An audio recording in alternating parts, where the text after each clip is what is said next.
In the year 1900, Panama was not a country. It was a province of Colombia, one of several territories under the authority of Bogotá, separated from the capital by dense jungle and the spine of the Andes, but legally and administratively part of the same nation. 3 years later, Panama ceased to be Colombian. By 1903, it had become an independent state. The transformation took months, not years, and it happened not because Panamanians voted to leave or because Colombians agreed to let them go, but because a decision made in Bogotá was answered with an action taken in Washington. The story of how a province became a country is also the story of how one nation's refusal to surrender control was reframed as an obstacle to be removed rather than a position to be negotiated. It is a story about the limits of sovereignty when sovereignty is held by the weak and demanded by the strong. 2. Understand what happened. We must first understand what was wanted. In the 1880s, a French engineer named Ferdinand de Lesseps, who had already overseen the construction of the Suez Canal, looked at the Isthmus of Panama and saw something identical: a narrow strip of land separating two oceans. If a canal could be dug there, ships traveling between the Atlantic and Pacific would no longer need to sail around Cape Horn at the southern tip of South America, a journey that consumed weeks or months. For a maritime power, for a commercial nation, for a military force projecting strength across two oceans, that canal represented something close to strategic destiny. The French tried. They invested money, sent workers, hired engineers. Yellow fever swept through the construction sites. The company failed. De Lesseps' vision collapsed into debt and abandonment, leaving behind equipment, graveyards, and the persistent memory that the canal was possible but not yet built. Then, the Americans won the Spanish-American War in 1898. In a matter of months, the United States gained territories in the Caribbean and the Pacific. Suddenly, the United States was no longer a nation located entirely in North America. It had become a hemispheric power with interests spanning two oceans. That war changed how Americans thought about Panama. Theodore Roosevelt became president in 1901. Roosevelt believed in vigor, in the exercise of national will, in the projection of American strength. He believed the canal was not merely desirable, but necessary. He set his Secretary of State, John Hay, to work. By 1902, Hay had negotiated with Colombia's representatives a treaty that would allow the United States to build the canal on the Isthmus of Panama in exchange for money and the promise of joint protection of the zone. The treaty was called the High Heron Treaty. It seemed straightforward. Colombia would cede a strip of land 10 kilometers wide across the isthmus. The United States would pay $9 million up front and an annual rent of $250,000. The treaty would last 100 years. For a nation as economically fragile as Colombia, which had just emerged from civil war and faced chronic fiscal instability, the money seemed substantial. The terms seemed negotiable. But when the High Heron Treaty reached the Colombian Senate in Bogotá, something unexpected happened. The Senate did not approve it. Instead, the senators questioned the terms. They believed $9 million was inadequate compensation for surrendering permanent control over a vital strip of territory.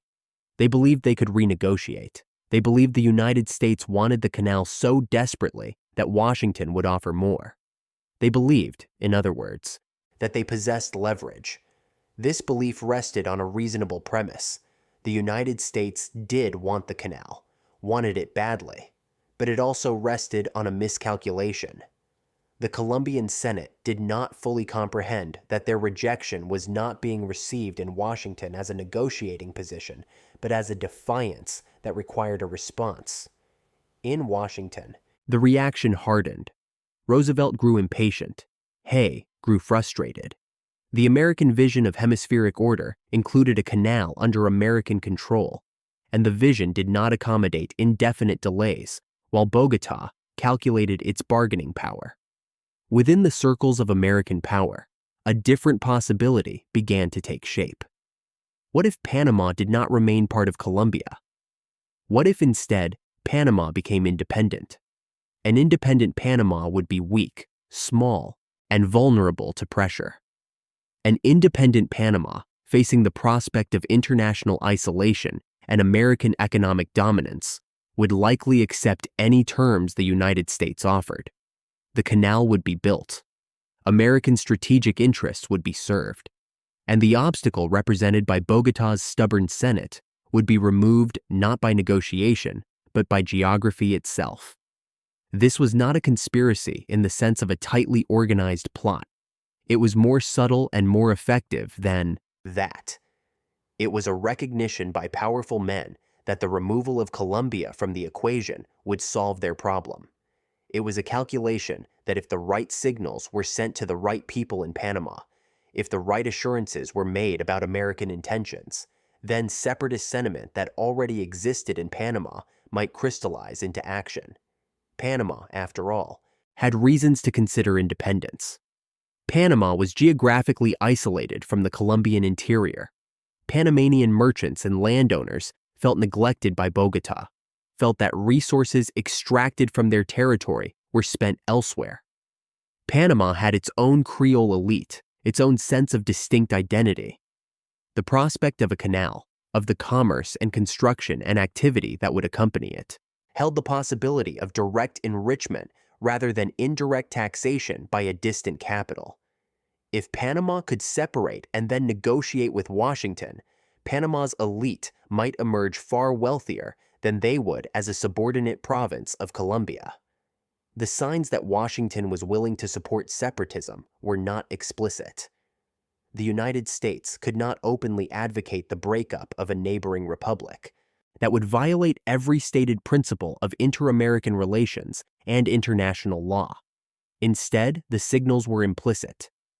High-ranking American officials made statements suggesting that the United States would not interfere militarily if Panamanian independence movements emerged. The American warship USS Nashville was already stationed in the Caribbean. Word circulated that American naval forces would be positioned to prevent Colombian troops from suppressing any Panamanian uprising. In essence, Washington was offering a guarantee. If Panama revolted, American military power would protect the rebellion from Colombian retaliation. This guarantee was the hinge upon which everything turned. Colombian military capacity was limited. The Colombian army could not project significant force across the Caribbean Sea to distant Panama. But if American warships could prevent Colombian reinforcements from arriving, if American forces could isolate Panama from Colombian control, then Panamanian separatists would face no serious opposition. The cost of rebellion would be catastrophically reduced. The outcome would be nearly predetermined. By the autumn of 1903, conspirators in Panama, supported by remnants of the old French Canal Company's organization and encouraged by signals from Washington, began to organize an independence movement. The conspiracy was not elaborate. It did not need to be. Everyone involved understood that American force would determine the outcome. The only question was timing. On November 3, 1903, Panama declared its independence from Colombia. The declaration was made, the flag was raised, and the new nation announced its existence to the world. The Colombian government in Bogotá learned that its own province had seceded and that it was powerless to respond. The troops that might have been sent to suppress the uprising could not reach Panama because the American warship USS Nashville lay in the harbor. Colombia made protests through diplomatic channels. The protests carried no weight. Within 2 weeks, the new government of Panama, barely yet formed, signed with the United States the Haybunau-Varilla Treaty, which granted the United States everything the Colombian Senate had refused: the right to build the canal, to control a strip of Panamanian territory, to exercise sovereign power over the zone for perpetuity. The refusal in Bogotá had become, through the machinery of great power politics, an irrelevance. The Colombian Senate had said no to Washington, and Washington had responded by ensuring that the no was no longer heard. The machinery of Washington's response was not hidden from those who knew where to look. Theodore Roosevelt, now president, had made his position clear to his Secretary of State, John Hay. The canal would be built. The obstacle was Bogotá's refusal. The solution, as Roosevelt saw it, was to make Bogotá's refusal irrelevant. The signal went out through back channels.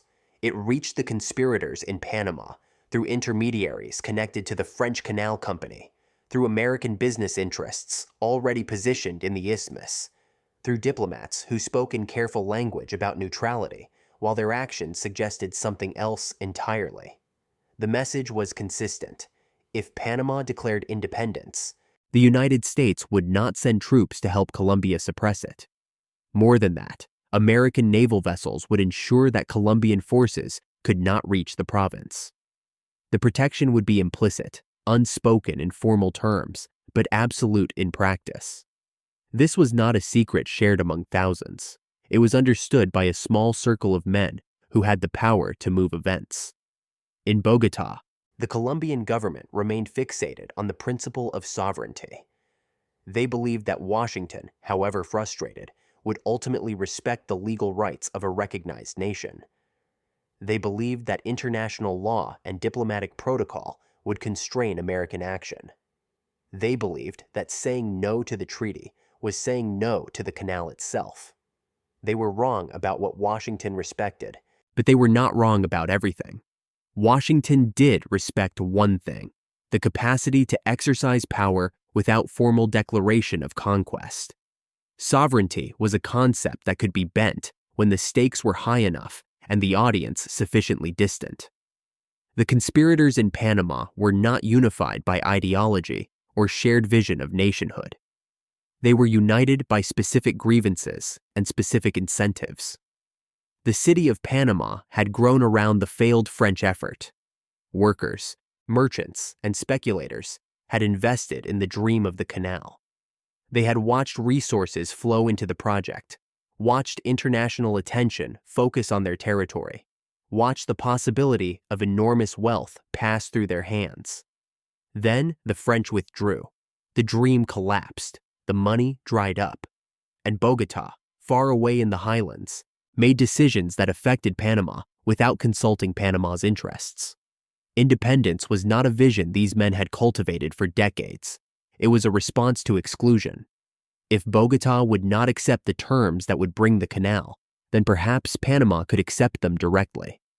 If Bogotá had rejected the path to wealth and international significance, perhaps Panama could choose differently.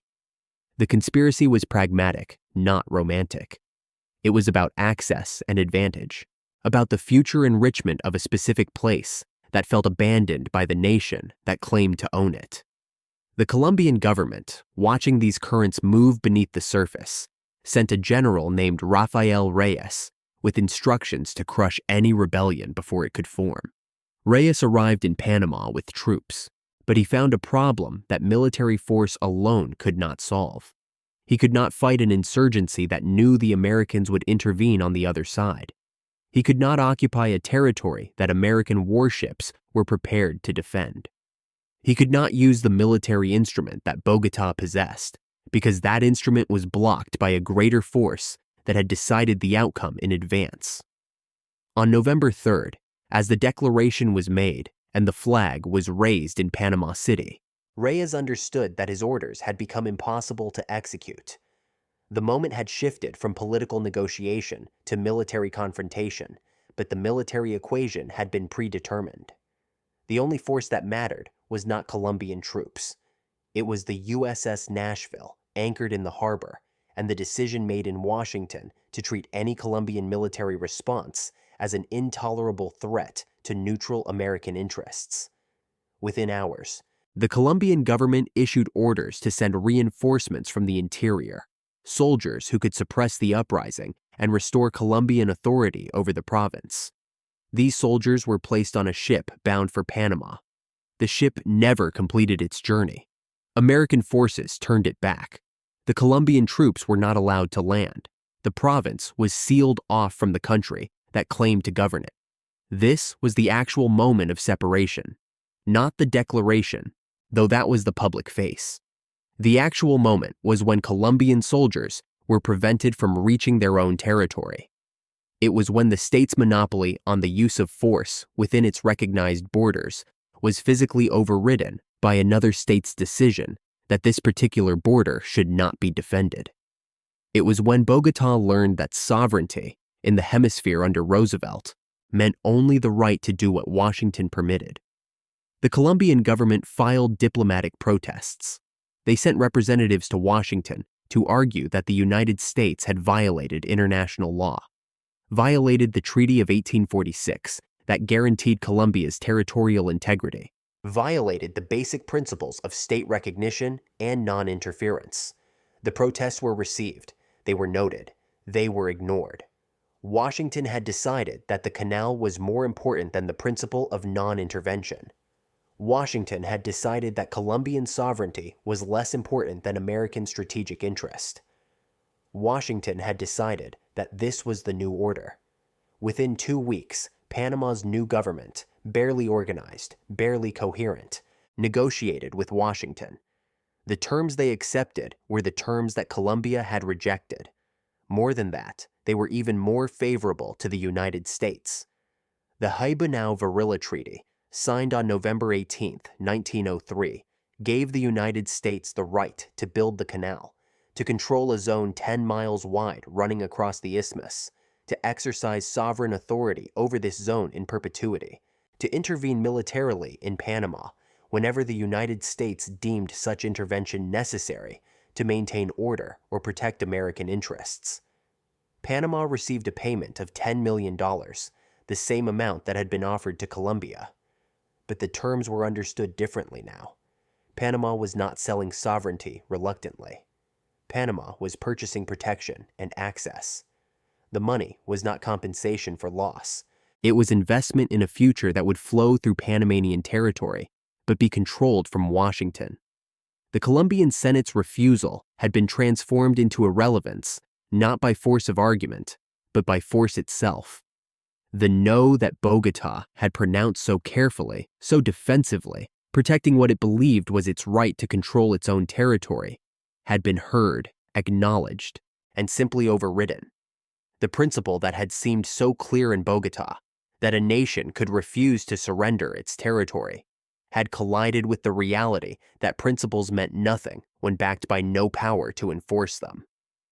Colombia tried for years afterward to resolve the issue through legal channels, through arbitration, through appeals to international bodies. All of these efforts failed. The United States had the territory. The United States controlled the canal. The United States would not undo what had been done. In 1921, nearly 2 decades later, the United States paid Colombia $25 million as a form of apology disguised as reparation. The money acknowledged that something wrong had occurred. It did not restore what had been lost. Panama remained sovereign only over the territory that Washington permitted it to govern. The Canal Zone belonged to the United States, administered as American territory in the heart of another nation, a permanent reminder that sovereignty in the Western Hemisphere was conditional, granted or withdrawn according to whether it served American interests. The refusal in Bogotá had been the moment when the outcome should have been decided by law and precedent. Instead, it became the moment when law and precedent were revealed as secondary to power. Washington had shown that when principles conflicted with strategy, principles would yield.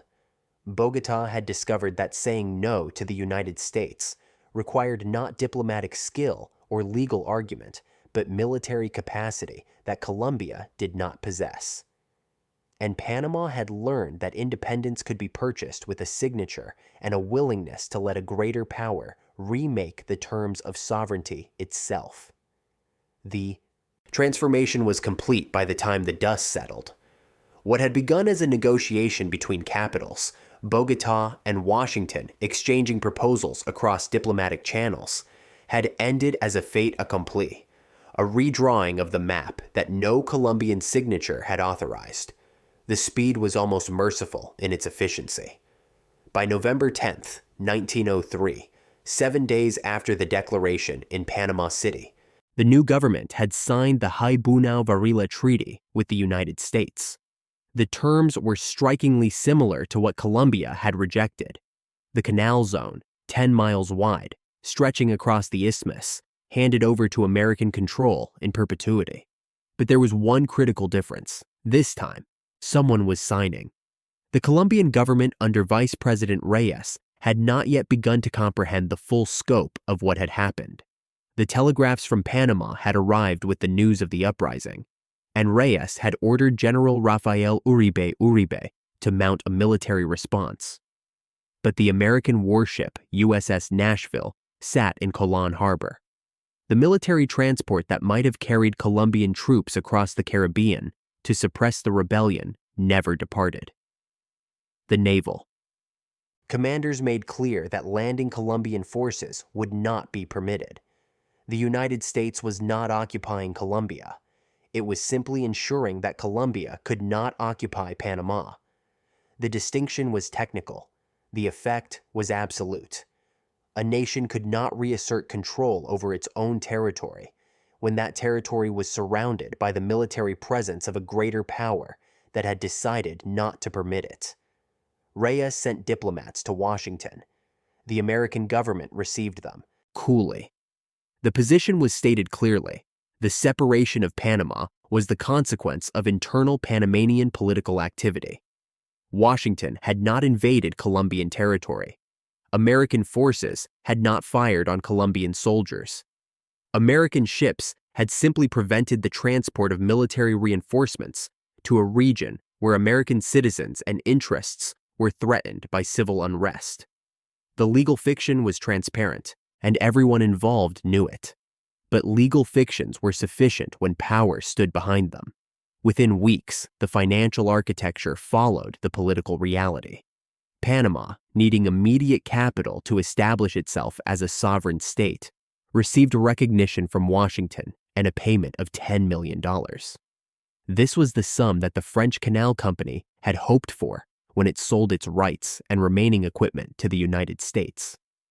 This was the amount that Colombia had demanded as compensation. Now it went to Panama, a nation of hours old, whose government consisted of conspirators who had wagered everything on American backing and won. Colombia's attempts at resolution began almost immediately and continued for years, stretching into decades. The Colombian government protested through diplomatic channels. It appealed to the Pan-American conferences that were beginning to establish norms for the hemisphere. It invoked international law and the principle of territorial sovereignty. It pointed out that no Panamanian government, acting independently, could have authorized the separation without Colombian consent. All of these arguments were correct. None of them mattered. Washington's position did not rest on legal argument. It rested on a simple calculation of hemispheric power and American strategic interest. The canal was too important to be delayed by the constitutional objections of a government that Washington had deemed unreliable. Theodore Roosevelt, asked later whether his administration had acted appropriately, expressed no doubt. He had acted in the interest of civilization, he said. A great work of engineering had been blocked by a nation that lacked either the capacity or the vision to complete it. The United States had removed the obstacle. The fact that the obstacle was another sovereign state was, in Roosevelt's view, subordinate to the fact that the obstacle was ineffectual. The financial settlement that finally came between the United States and Colombia revealed something important about the nature of the loss. In 1921, 18 years after the separation, the American government agreed to pay Colombia an additional $25 million. This was framed as a gesture of regret, an acknowledgement that relations had been strained, a contribution toward healing. It was called a reparation, though that word suggested a restoration of something lost. The money could not restore territory. It could not undo the separation. It could not restore to Colombia the strategic position it had forfeited in refusing to permit the canal's construction under terms favorable to Washington. What the money actually represented was a transaction in forgetting. Colombia accepted the payment. Both nations moved toward normalized relations. The United States gained the ability to say it had made amends. Colombia gained capital it desperately needed, and the underlying reality, that a major power had redefined the boundaries of a weaker nation because the weaker nation had refused to cooperate, receded into the past as something settled, paid for, absorbed. The Panama Canal opened in 1914. Ships passed through it in regular succession, moving between the Atlantic and Pacific without the long voyage around Cape Horn. The engineering was extraordinary. The financial investment had been immense. The strategic value was precisely what Washington had calculated it would be. And the price had been paid not in American treasure alone, but in a reordering of hemispheric relationships that would shape the 20th century. For Panama, sovereignty had arrived as a conditional gift. The nation existed because Washington had permitted its existence. It was independent in the sense that it had its own government and its own flag, but it operated within parameters that Washington had established. American troops could be stationed there. American courts could exercise jurisdiction in the Canal Zone. American money flowed through the economy. The infrastructure of the isthmus was designed and managed by American engineers and administrators. Panama was a nation in the formal sense, recognized by international bodies, with a seat at the League of Nations. It was also, in every practical sense that mattered, an extension of American authority. For Colombia, the loss extended beyond territory and revenue. The nation had asserted a principle that it retained the right to refuse cession of its land to a foreign power, and that principle had been overridden. The refusal had been treated not as a legitimate exercise of sovereignty, but as an obstacle to be removed. The message to every other nation in the Americas was clear. Sovereignty was not absolute. It was conditional upon compatibility with American strategic interest. If a nation refused cooperation that American power deemed necessary, that refusal could be circumvented through other means. The law would not protect refusal. Diplomatic principle would not protect refusal. Only the military capacity to enforce one's own decisions could protect sovereignty, and that capacity Colombia, like most nations in the region, did not possess. The separation of Panama was the moment when the principle of hemispheric sovereignty was revealed as subordinate to American power. It was not presented as conquest because no Colombian flag was hauled down by American troops. It was not presented as coercion because no direct ultimatum had been issued to Bogotá. Instead, it was accomplished through support for internal rebellion, through positioning of naval power, through simple refusal to permit one nation to exercise control over its own territory. The method was indirect enough to preserve the fiction that the United States had merely allowed events to unfold as Panamanians wished. The result was direct and permanent. By the 1920s, the arrangement had solidified into permanence. Panama could not reverse its independence. American power would not permit it. Colombia could not recover its territory. American power would not permit that either. The canal operated under American authority. The zone around it was American territory. The arrangement was described as a treaty between sovereign nations, and in the formal sense it was. But it was a treaty between sovereigns of vastly unequal power, written by the stronger nation and accepted by the weaker one, because the alternative was not negotiation, but isolation.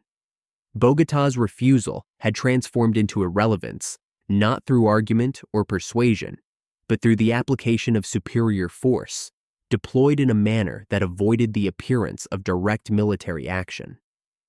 The principle that seemed so clear, that a nation could refuse to surrender its territory, had collided with the reality that principles required enforcement, and enforcement required power.